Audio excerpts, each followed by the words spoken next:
Então, pessoal, bora aí, né, para mais um contexto bíblico, né? A gente vai falar agora sobre o Evangelho de Marcos, né?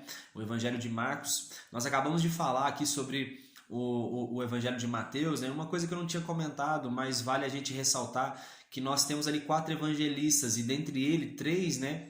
Que é Mateus, Marcos e Lucas, eles são tidos ali como os evangelhos sinóticos, ou seja, os evangelhos, né, que relatam mais passagens, eles têm mais passagens ali em comum. E eu fiz um levantamento aqui que são mais ou menos por volta de 58 passagens que eles têm em comum. Mas é importante a gente lembrar que esses evangelistas também têm passagens que somente um relata. Por exemplo, nós vamos ver ali sobre Mateus. Mateus, a passagem que onde é cobrado o imposto ali do templo, que Pedro depois ele vai, né, e pesca um peixe, tira uma moeda de dentro da boca do peixe, é só Mateus que relata. Marcos, por exemplo, a cura de um surdo gago, né? Esse homem, ele é só Mateus que relata sobre ele, né? Onde Jesus ele vai colocar ali o dedo nos ouvidos desse homem, depois ele cospe, né? E faz um barro ali e toca, né, na língua daquele homem e ele começa a falar e começa a ouvir. Então, essas passagens, né, são relatadas somente por um evangelista. Então, dito isso, né, a gente vai começar. Eu acho interessante que começa agora o Evangelho de Marcos falando sobre o cumprimento de uma profecia de Isaías, né, quando ele vai dizer assim, olha, eis que eu envio o meu mensageiro adiante de ti, a fim de preparar o caminho, né, voz do que clama no deserto. Então Isaías ele já estava profetizando há tempos atrás sobre João, e agora se cumpre aquilo que ele tinha dito. Então é sempre importante lembrar que os evangelistas eles fazem questão de citar que isso foi, né, aconteceu, mas os profetas já tinham predito isso. Acho isso muito importante. João ele batizou no deserto, né? Ele pregava um batismo de arrependimento e as pessoas que vinham até ele eram perdoadas, eram batizadas após confessar os seus pecados. A mensagem que João trazia era o seguinte, olha, aquele que vem depois de mim, ele é muito mais poderoso que eu, e eu não sou digno sequer de curvar-me para desamarrar as correias de suas sandálias. E ele vos batizará com o Espírito Santo. Então João estava falando sobre Jesus. Jesus então agora vai vir para ser batizado por João. João começa com alguns questionamentos. Olha, eu que careço de ser batizado por ti, Senhor, mas João vai dizer, olha, isso é necessário para que se cumpra toda a justiça. Então João aceita e batiza Jesus. E aí naquele momento, né, os céus eles vão se rasgar. Aqui Marcos relata dessa forma. E o Espírito Santo vai descer sobre Jesus de forma corpórea de pomba.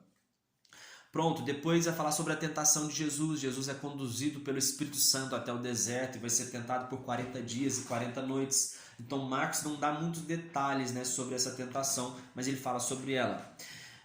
Depois disso, né, João é preso e Jesus partiu pregando na Galileia. E aí Jesus ele vai pregar aquela mesma mensagem, né, que João ele estava pregando também. João estava pregando sobre arrependimento, mas ele falava sobre isso, que, olha, cumpriu-se o tempo, está chegando o reino de Deus, arrependei-vos e crede no Evangelho. Falava sobre que estava chegando o reino de Deus e falava sobre o arrependimento também.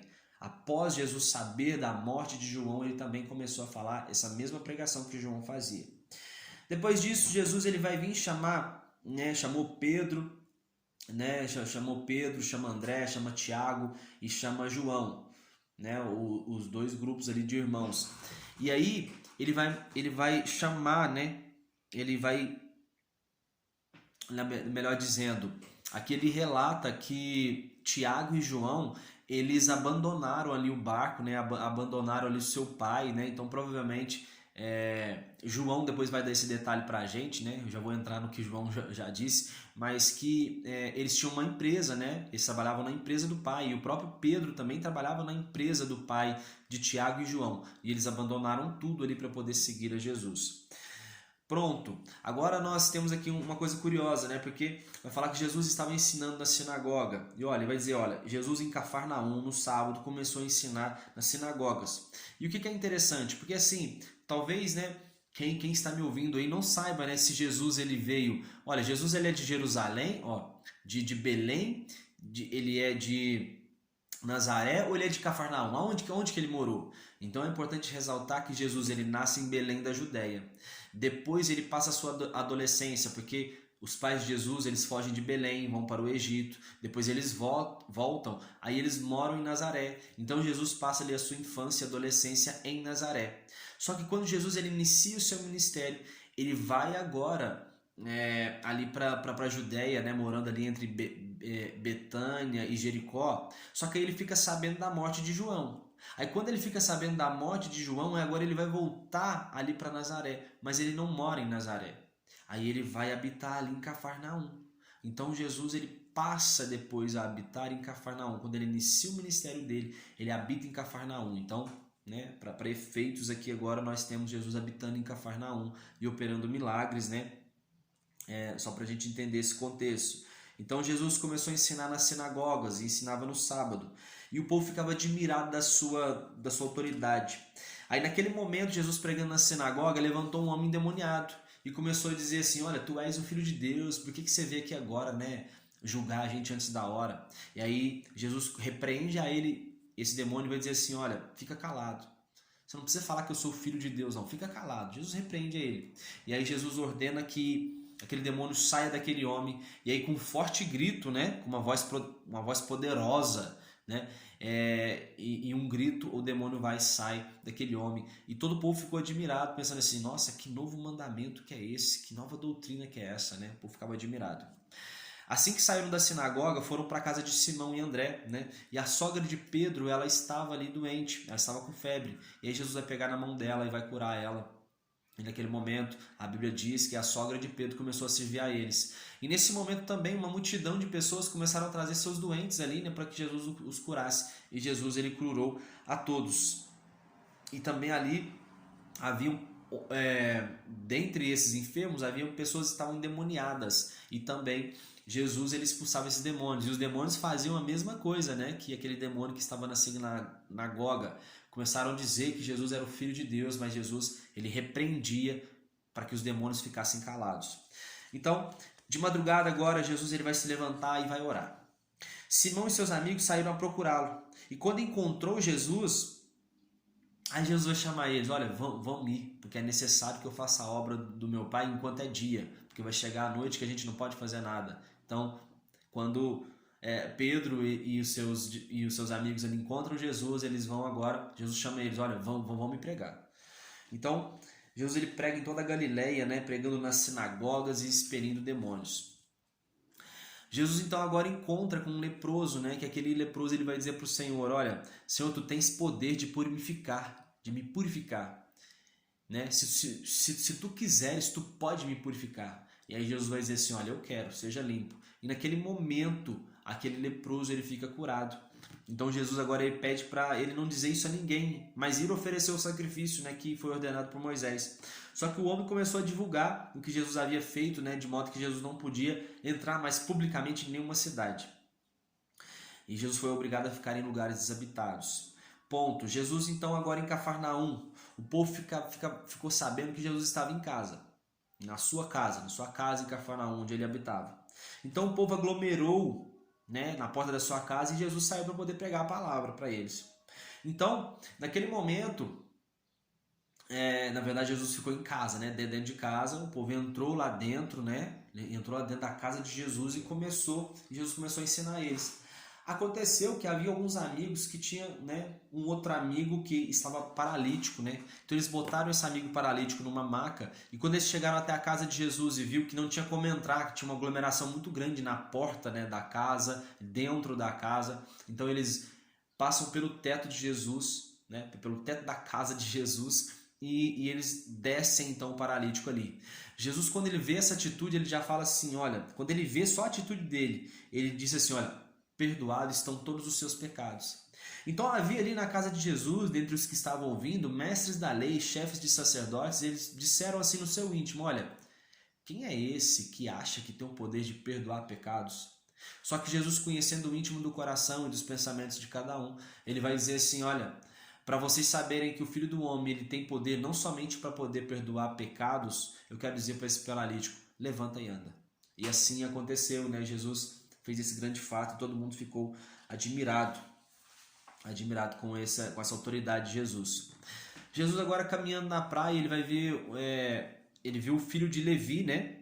aliás, ele viu Levi, o filho de Alfeu, sentado na coletoria, na cobrança ali de impostos. E ele chama, e na mesma hora, Levi, né? Levi que é Mateus, né? O discípulo, o evangelista Mateus, e chama ele na hora, ele vai. Ele começa a seguir Jesus.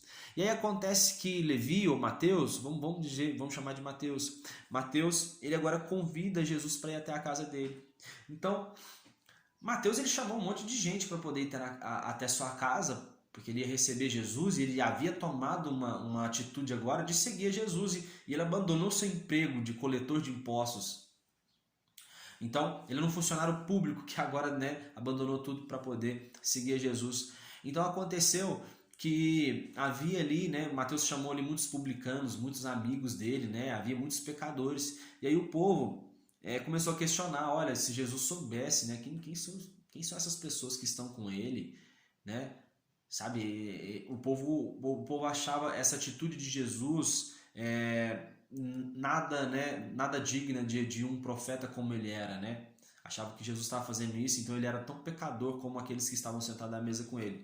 Só que Jesus vai dizer assim, olha, não são sãos que precisam de médico, mas sim os doentes. Eu não vim para convocar os justos, e sim pecadores. E com isso, né, as respostas que ele dava fazia o povo, né, ficar em silêncio. Os discípulos de João, né, e fariseus estavam jejuando. Então, eles começaram a questionar, olha, mas por que os discípulos de Jesus, os seus discípulos de Jesus não jejuam? Né? E Jesus vai dizer assim, olha, chegará dias que o noivo vai ser tirado deles, né? Enquanto o noivo está com eles, eles não vão jejuar, mas vai chegar um dia que o noivo vai ser tirado deles e aí eles jejuarão. E aí Jesus começa a falar, olha, não adianta eu colocar remendo novo em roupa velha, né? Porque esse remendo novo ele vai forçar e vai causar um rasgo ainda maior, né? E outra coisa, ele falava também, não adianta eu colocar vinho novo em odres velhos. O que Jesus estava querendo dizer é o seguinte, olha, não adianta eu querer colocar um pensamento novo dentro de um coração velho, dentro de uma mente velha, né? É necessário que a pessoa seja transformada, que ela nasça de novo para entender o que Jesus estava ensinando. Ponto. Os fariseus advertem que não é lícito comer espigas no dia de sábado, né? Porque Jesus ele entrou ali no meio da plantação e começou a comer, né, essas espigas junto com seus discípulos, eles estavam com fome. E aí Jesus vai lembrar a eles, olha, na época do sacerdote Abiatar, Davi, ele comeu dos pães sagrados ali, né, para poder matar a fome do seu povo. Então o que acontece? Aqueles alimentos era somente os sacerdotes podiam comer. Só que os sacerdotes, só deles estarem, né, dentro do templo e comendo, fazendo alguma atividade ali, eles já violavam o sábado. Então Jesus começa a dizer para eles, olha, vocês violam o sábado, mas vocês não têm punição nenhuma. Então peraí, né? Vocês estão querendo impor um fardo, né, muito pesado para o povo que vocês mesmos não cumprem. Então Jesus vai começar a dizer para eles ali, olha, o sábado ele foi criado por causa do ser humano e não o ser humano por causa do sábado. E o filho do homem, que sou eu sou maior do que o sábado. Porque os fariseus tinham essa coisa, né, de eles estarem violando o sábado ali, né?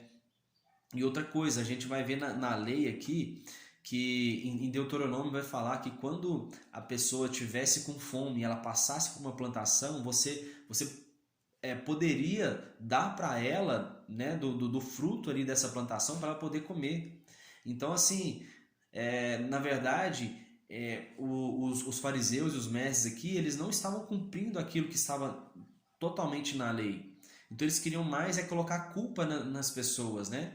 Culpa nas pessoas, porque Jesus depois em outras passagens ele vai dizer assim, olha, se vocês tiverem, né, uma ovelha, um gado e ela cair dentro de um buraco no dia de sábado, vocês vão lá e tiram essa ovelha ou esse gado do buraco. Mas se não pode fazer nenhuma atividade no sábado, por que vocês fazem então?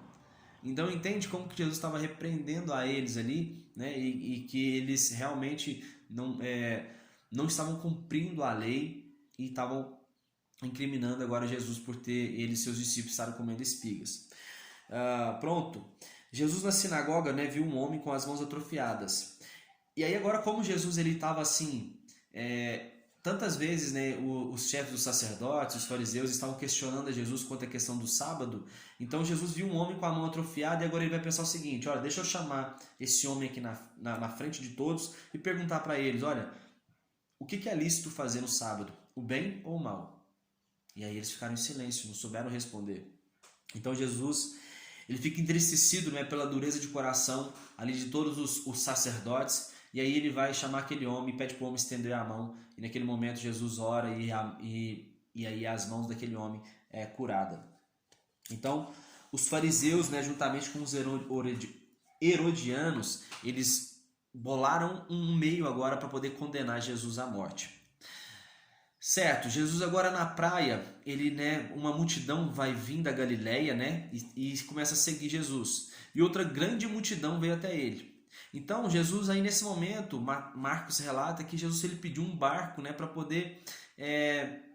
ele poder sair do meio da multidão, porque Jesus não estava nem conseguindo fazer os movimentos ali. Então Jesus entra num barco e ele começou ali a ensinar as pessoas. E aí, após o ensinamento, ele curava ali, né, as pessoas de enfermidades e de espíritos imundos. Após isso, Jesus ele vai escolher 12 apóstolos, né, qualificando eles, né, na condição de apóstolos, 12 homens, qualificando eles na posição de apóstolos, para que convivessem com ele e os pudessem enviar a proclamar. E eles também tivessem autoridade para poder expulsar demônios. Então Jesus ele vai chamar ali, né, Simão de Pedro.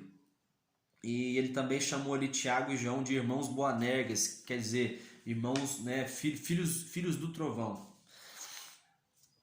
Foi Jesus à sua casa e uma grande multidão se aninhou de tal maneira que ele e seus discípulos não conseguiam nem ao menos comer pão. Então, mais uma vez, a multidão apertava tanto a Jesus que ele não conseguia nem fazer movimentos. Nesse momento aqui, ele não conseguia nem comer pão. Então, quando os familiares de Jesus, agora somente Marcos que relata isso, olha, quando os familiares de Jesus eles souberam disso, partiram então para forçar Jesus a voltar para casa. Diziam, olha, ele perdeu o juízo. Então, os mestres da lei estavam dizendo pior ainda, olha, não, ele não perdeu só o juízo, ele está sendo possuído por Belzebu, que é o chefe dos demônios. Então, Jesus chamou os mestres e disse para eles, olha, uma casa dividida, ela não pode subsistir, né? Uma casa, se Satanás está expulsando Satanás, então eles não vão subsistir. Isso não está acontecendo, eu não estou possuído por Belzebu. Agora, se eu estou falando pelo Espírito Santo, sabe? Jesus diz melhor, qualquer pecado cometido contra o Filho do Homem será perdoado, mas o pecado contra o Espírito Santo não vai ser perdoado. Então, se eu estou fazendo uma obra aqui agora pelo Espírito Santo, vocês então estão cometendo um pecado contra o Espírito Santo. E esse pecado nunca vai ser perdoado. Então, isso é muito sério. Você chegar e falar com uma pessoa, olha, você não está sendo usado pelo Espírito Santo. Isso que você está fazendo não provém de Deus. A gente está correndo o risco de estar sendo condenado a cometer um pecado imperdoável. Disseram que a mãe de Jesus e irmãs estavam procurando num outro cenário. Agora Jesus estava num lugar ali ensinando. De repente chegou a mãe e os irmãos de Jesus perguntando por Jesus, né? E aí chegam algumas pessoas que estavam onde Jesus estava e falam assim, olha Jesus, seus pais e seus irmãos estão te chamando. E aí Jesus vai olhar fixamente ali para todos que estavam ouvindo e dizendo, olha, quem é meu pai e quem é minha mãe? Meu pai e minha mãe é aquele que ouve as palavras que eu estou transmitindo através do meu pai. Quem ouve e pratica essas palavras, esse é meu pai, esse é minha mãe e esse é meus irmãos. Jesus ensinando à beira-mar, uma multidão era tanta que forçou Jesus a entrar num barco. Novamente, Jesus sendo forçado a entrar num barco. Jesus transmitiu muitos ensinamentos por parábolas. E aí ele vai começar agora a falar a parábola do semeador. E vai dizer, olha, um homem ele saiu a semear. Ele jogou sementes à beira do caminho e vieram as aves e comeram aquelas sementes. Depois jogou num outro solo, que é um solo rochoso. E aconteceu que essas sementes nasceram rapidamente, mas não tiveram raiz em si mesmo, e aí elas morreram. Outra caiu entre os espinhos, né? Elas cresceram até produzir um fruto, só que os espinhos sufocaram aquela semente que ela, né, acabou morrendo também. Agora outros caíram em terra fértil, aí produziu a 30, 60 e a 100 por um.